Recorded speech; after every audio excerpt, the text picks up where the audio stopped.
There's talk of a raving beast that roams this country. My chapter members at the planet Earth.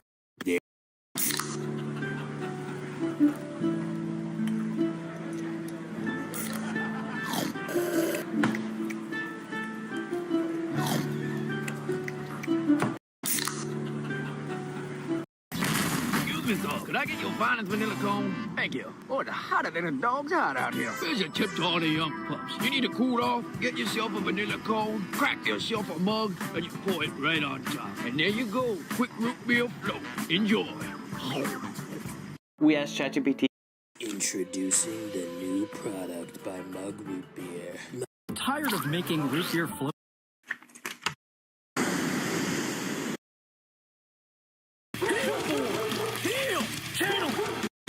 Want to create? How to make a shower howler. Alright. First you're gonna grab yourself a mug howler. Then get yourself a little bit of ice cream and some pudding. Then we're gonna go ahead and add our sauces. Mix it on up and take a sip. Mmm.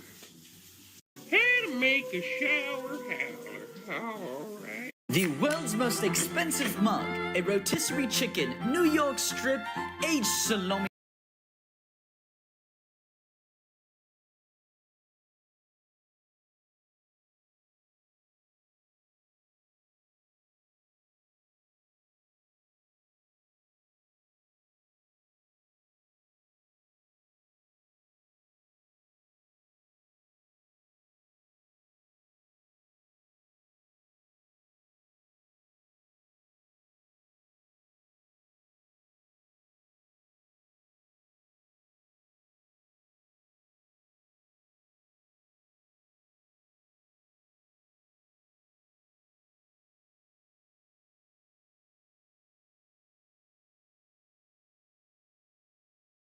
See? These dishes are still dirty. You need a detergent that cleans your dishes and your filter. Filter? Yep, my go-to is Cascade Platinum Plus. Only these action packs have double the Dawn, breaking down food residue, even on your filter. Cascade.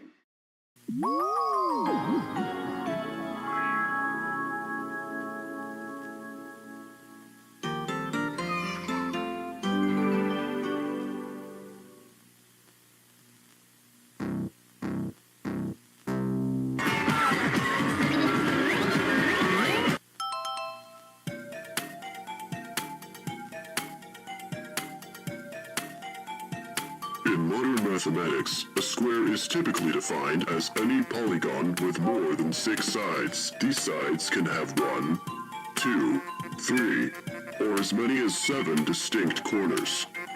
Clouds are created when Mr. Farmer forgets to shear his sheep's wool for over 7 months. The fibrous strands that form a sheep's coat contain a unique protein known as tellurothivitrate, which is naturally drawn to extrasolar celestial objects. This causes the sheep to naturally elevate in an attempt to reach the stars. Your toys are alive. Your toys are alive. Make sure to play with them at least 5 times, but your toys are alive.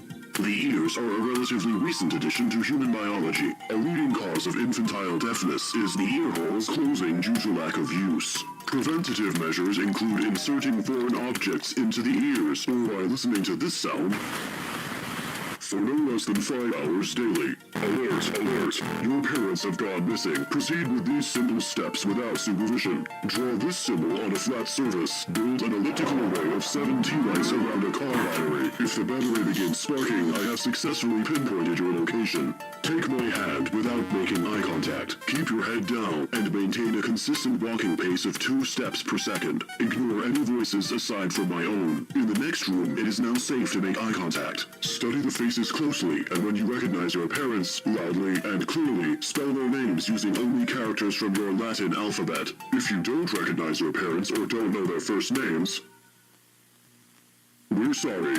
Teething, fingerprinting, and laughing all deplete cognitive function. For a stable transition into adulthood, please cease all of these activities now. Your favorite cartoon characters are real and can hear you. They do not respond because they don't like you. Unresponsiveness in cartoon characters can generally be attributed to lack of individuality, bad breath, poor choice in toys, inappropriate first words, eczema, and not watching enough TV. Be aware, infanticide is steadily increasing, in large part due to mounting sightings of the Stretch. The Stretch is 11 feet tall, uses house spiders as envoys, moves incredibly quickly, and is allergic to sudden silences. Exercise complete. You may now ask Mama for some milk.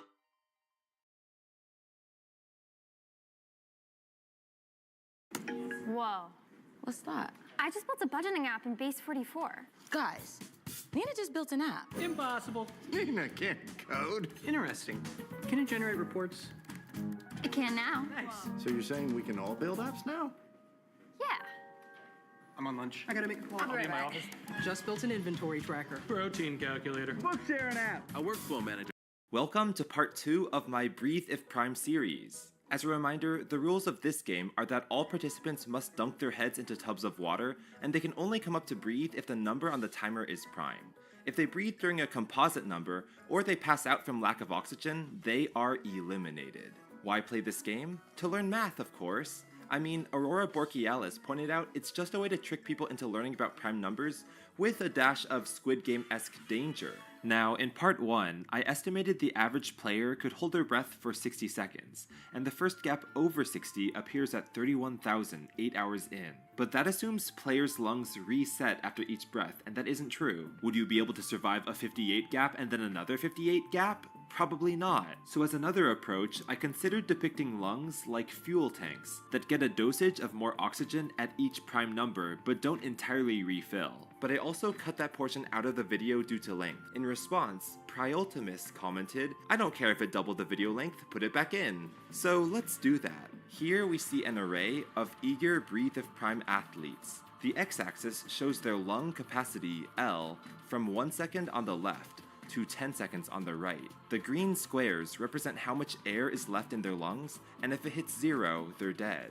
Next, the y-axis shows the amount of air they gain when they reach a prime, which I'll call B for breath size. So the competitors on this row gain 1 second of oxygen per prime, and this row gains 2, and this row gains 3, and this row gains 4. This row down here is at 0, which means they merely pause their oxygen loss when a prime arrives. And for fun, I added another row below at -1, which means they actually lose 1 second during a prime, just like they lose 1 second during a composite number. So that's 60 different skill sets. Which ones do you think will perform the best?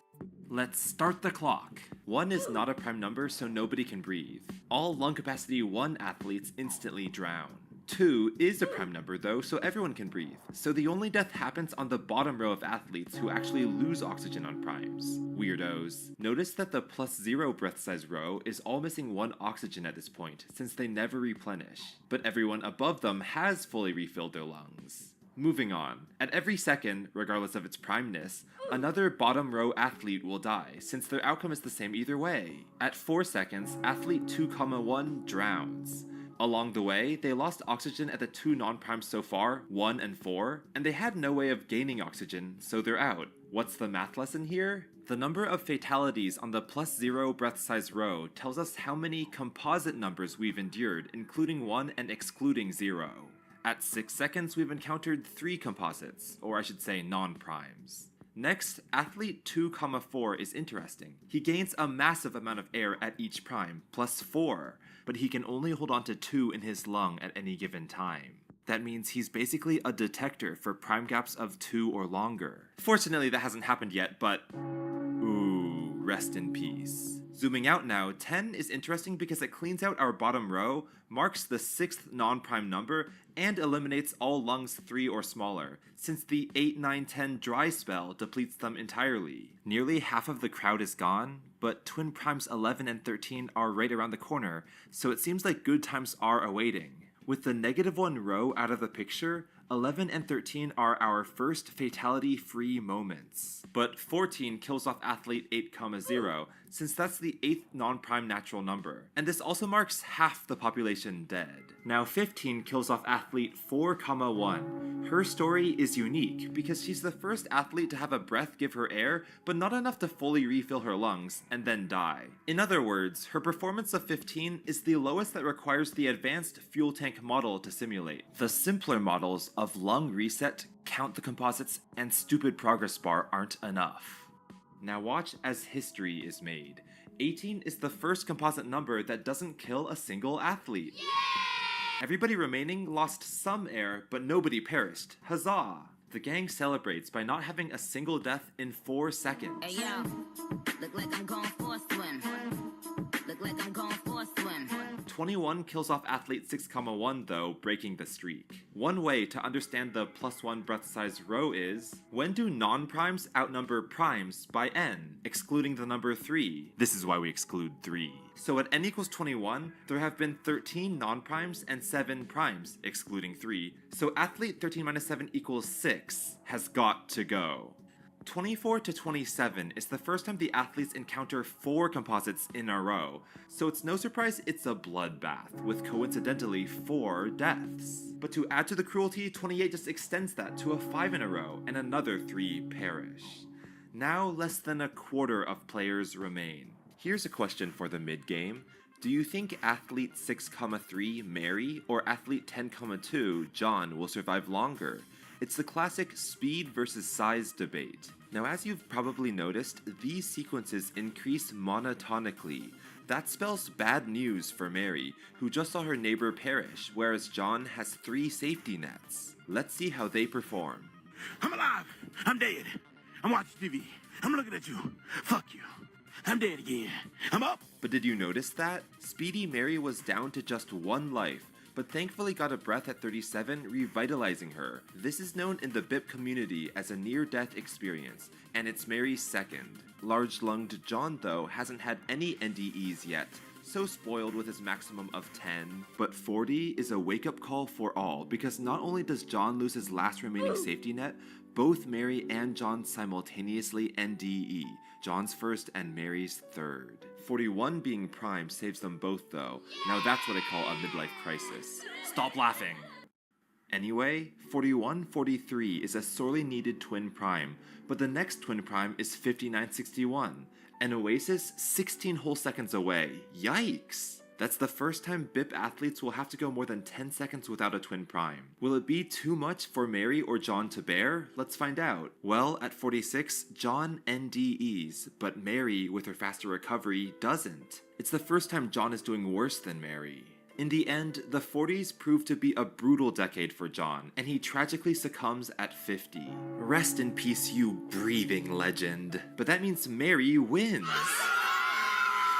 To celebrate her victory, she endures her 4th NDE at 52, and this is actually the second most NDEs of any athlete on this board. Mary finds it bittersweet to have prevailed over her BFF, but life alone can't last forever. So, at 57, she joins her BFF in the BIP afterlife.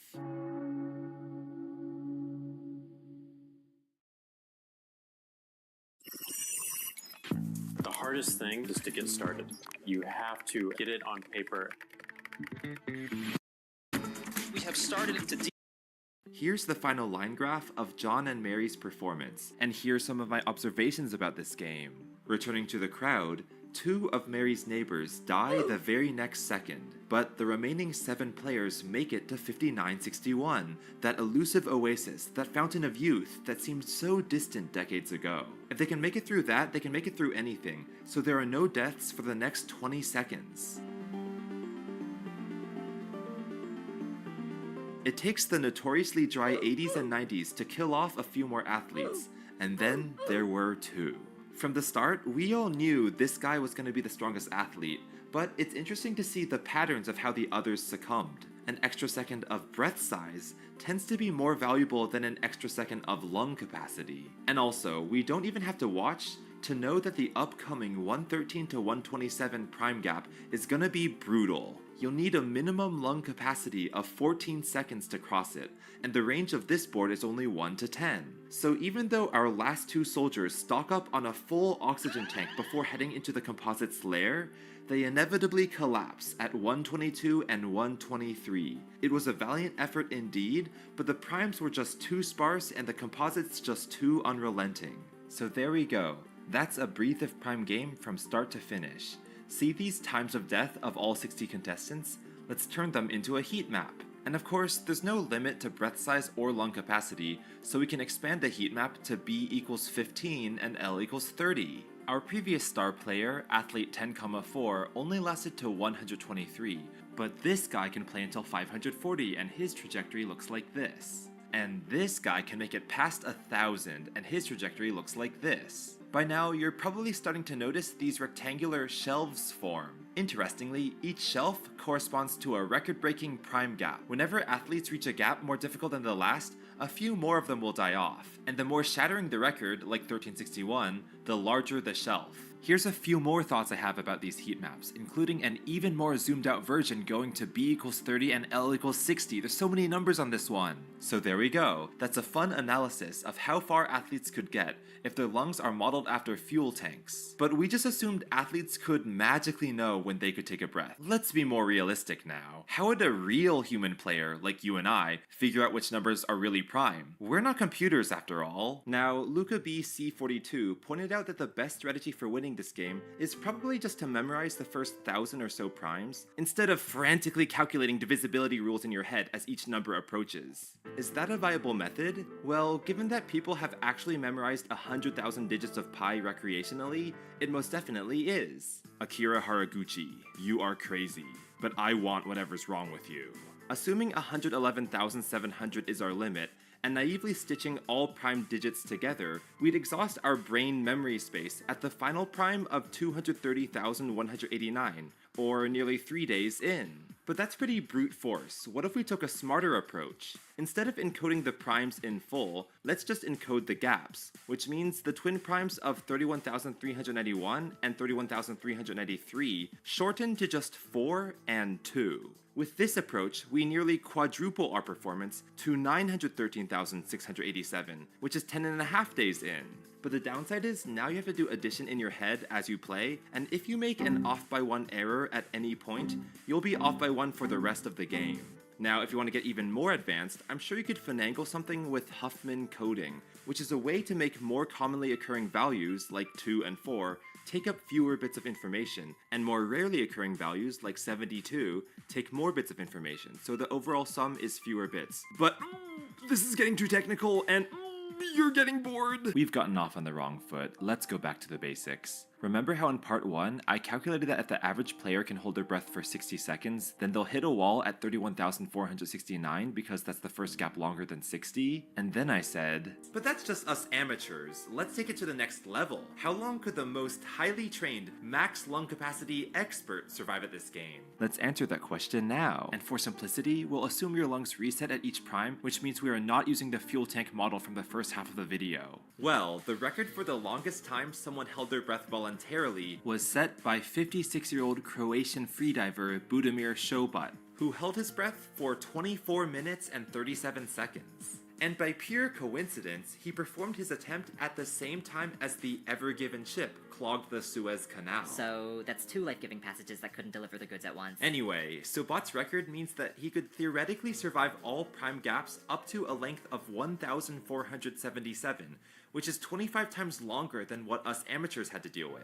So then, when is the first gap of primes larger than 1,477? First, let's estimate it. We're trying to increase our gap size 25 times from the amateurs, so maybe we'll hit it at 25 times the game length, meaning an educated guess might be around 800,000 or so? Well, not quite. In actuality, the first gap over 1477 is between 5 quintillion, 733 quadrillion, 241 trillion, 593 billion, 241 million, 196,731, and that plus 1477. Yeah, so the lesson here is prime gap size does not scale linearly with n. It scales with log of n. At large values of n, like trillions and up, if you want to find a gap with double the length, you have to find a prime with roughly double the number of digits. Logarithms tend to play nicely with counting the number of digits. Anyway, that answers our question. If Budimir Šobat can hold his breath for 24 minutes, he can survive this game for roughly 5.6